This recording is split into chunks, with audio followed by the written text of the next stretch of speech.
As everyone knows, pickup trucks are by far the best-selling vehicles in the US, so when any change occurs to these models, it's a big deal. Of course, F-150 has been the sales leader among them, but the Silverado was not too far behind even before this all-new model arrived in the showrooms. So with that said, let's go ahead and see if the all-new Silverado has what it takes to pass up Ford's heavyweight.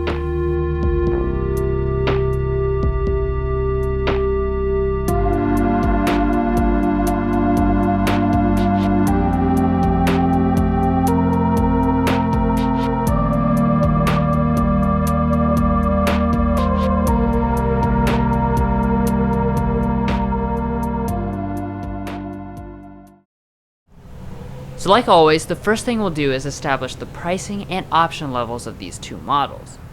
Starting off with our F-150, we have one of the highest equipped models, the Platinum. This scores you all the luxury upgrades and a starting price of $58,345 with 4-wheel drive. From there we do have some additional equipment as well, including the 701A package, 3.5 liter EcoBoost engine, panoramic moonroof, trailer backup assist, and a spray-in bed liner. All told, with the $1,495 destination, the total rings in at $66,165. Next up we have the brand new Silverado in its highest trim, the High Country. Similar to the Ford, it starts off a little over $56,000 with 4-wheel drive. But from there we have the High Country Deluxe package, optional 6.2 liter V8, technology package, power assist steps, and a couple other things. After including the same $1,500 destination charge, the total price is $66,425. So make no mistake, these two are full-blown luxury vehicles. But anyways, with these two nearly identical priced trucks, let's go ahead and see who comes out on top. Even though trucks this expensive may not see much hard work, we'll still start out with the important mechanical bits. First with the engines. Both have the optional upgraded ones that go about their business in very different ways. Ford uses a 3.5 liter twin-turbo V6, making 375 horsepower and 470 pound-feet of torque. However, it is still outmatched by the Chevy's traditional 6.2 liter naturally aspirated V8, making significantly more power at 420 horsepower, and still coming within 5% of its massive torque figure at 460 pound-feet. One really interesting thing is that they both have the exact same transmission, since Ford and Chevy co-developed the 10-speed automatic. Now moving into how they actually drive, the short summary is dang good.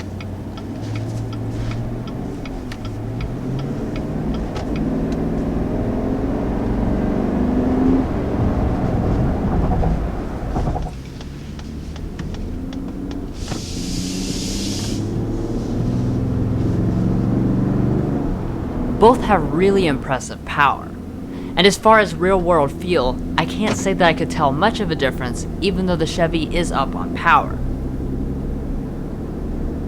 But I will say one important difference, at least to me, is how the 6.2 sounds versus the Ford's engine, which makes virtually no sound at all.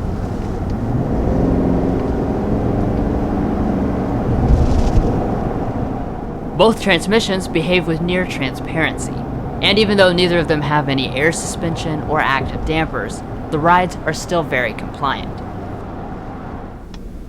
And then ending here with fuel economy, even though the Chevy does sound better, that is offset by the fuel economy. With the Silverado, you're coming in at 17 combined, while the F-150 beats it by 2 mpg combined, or 19 combined. But anyways, that wraps up the basics of the powertrains, so now let's check out the designs and features. While I'm going to be as objective as possible, I will still take a moment to compare the styling in general.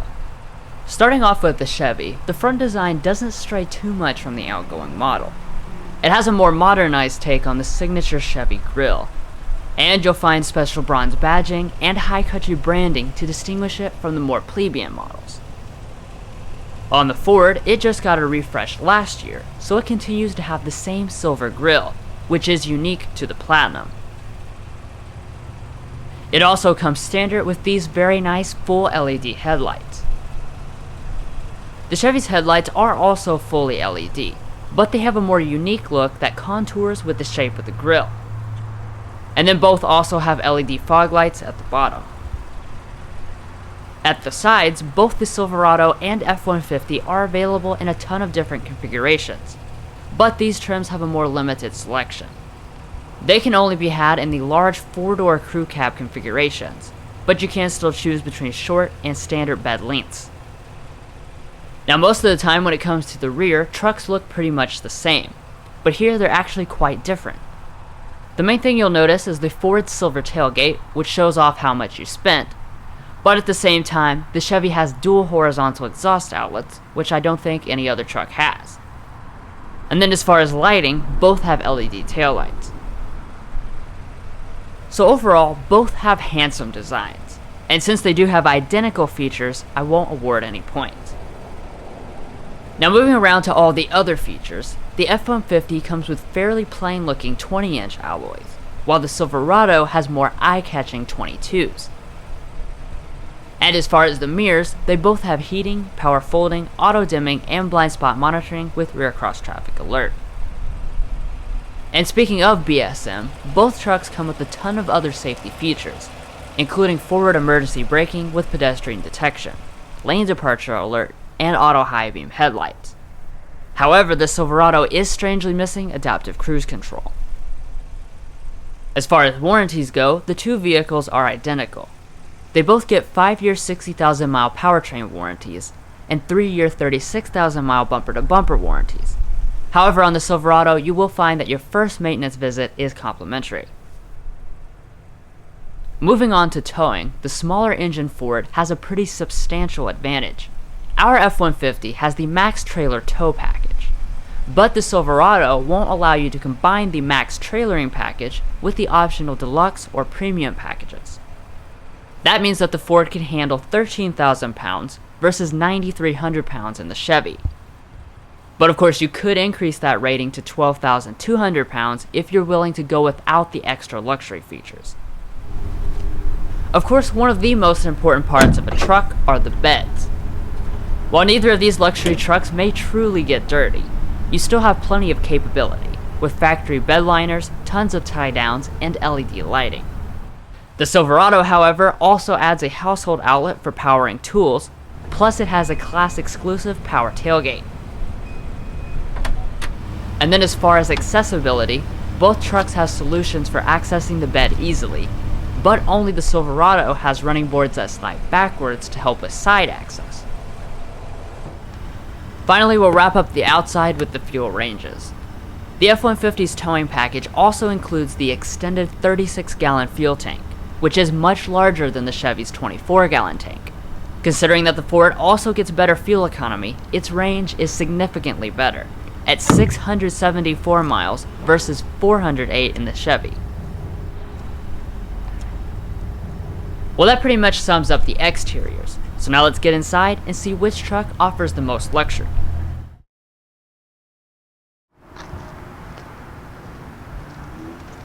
So getting inside, both trucks have smart entry as well as remote start.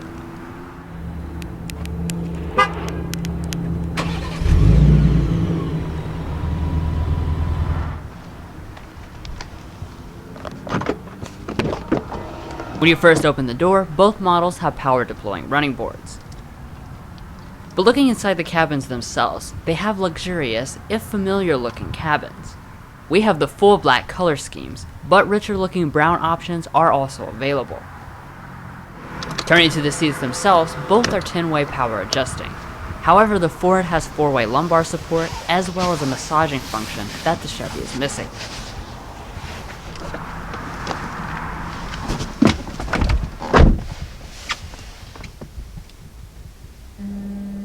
Once inside, each truck has a pleasant design and very nice materials.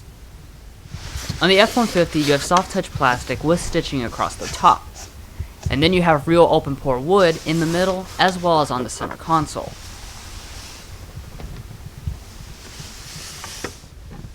The Chevy's materials are very similar, with the upper dash being made from a stitched soft-touch plastic, and the middle area having a leatherette trim. High Country has a bronze-colored plastic trim as well as some faux wood accents. The door trims mirror those same materials, so the F-150 will win the materials point since it has real open-pore wood that looks and feels more upscale. On both, press the button to start. When you do, 8-inch displays will fire up, and we'll talk about the software later.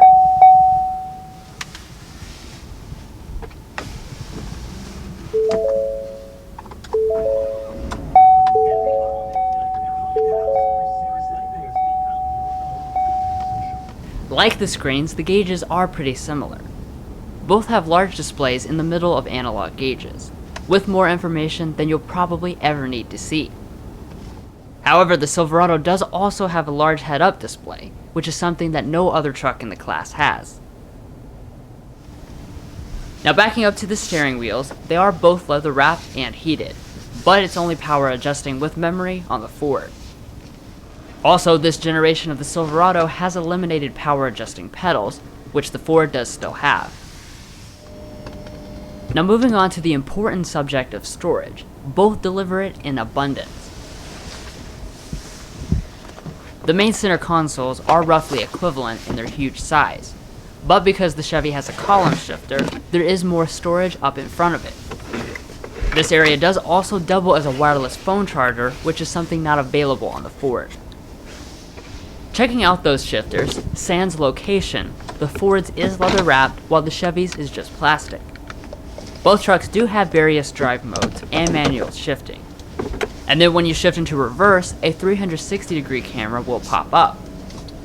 As far as the quality, the Silverado's does win here because the resolution is better and there are several more views to choose from, all which are handy when maneuvering something so big. However, to counteract that, the Ford does include automatic parking for both parallel and perpendicular spots. Both trucks come with integrated trailer brakes, but only the Ford has a system that controls the steering when backing up the trailer. Next up we have the climate controls, where both are simple dual-zone automatic setups, with physical controls that you can operate with gloves on.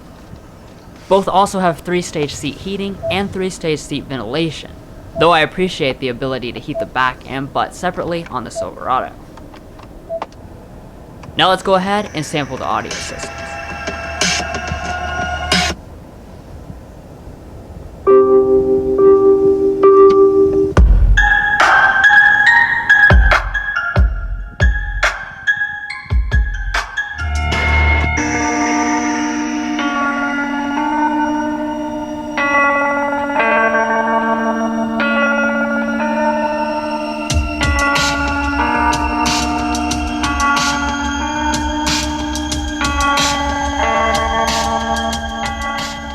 I realize the audio samples are not really good, but in real life, the Ford's B&O impressed me more.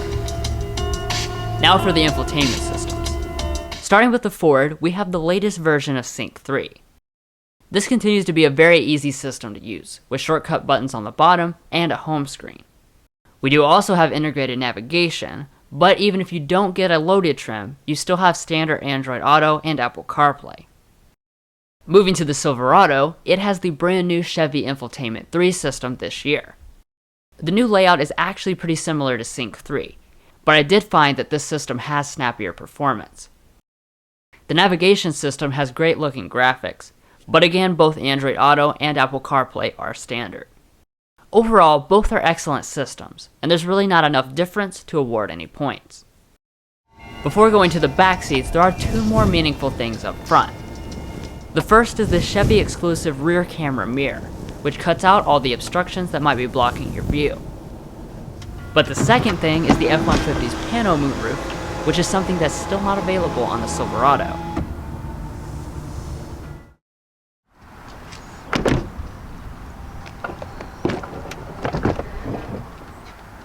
In the rear seats, the luxury continues. As I mentioned before, all the trucks have more legroom than flagship luxury vehicles nowadays.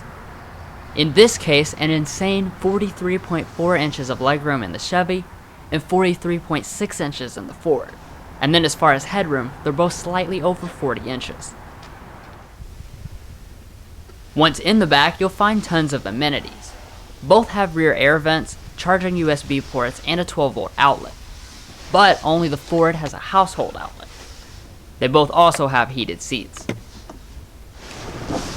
And lastly, both trucks have seats that fold up for more storage, though the Silverado also has a hidden storage bin in the seat back.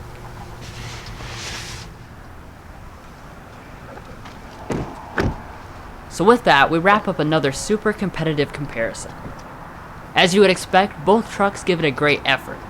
So no matter what your brand allegiance may be, do yourself a favor and check them both out in person. Overall, you really can't go wrong. We hope this has been an insightful comparison for everyone. Thank you for watching, like the video if you enjoyed, and subscribe if you want to see more face-off comparisons and our signature full review videos. Take care.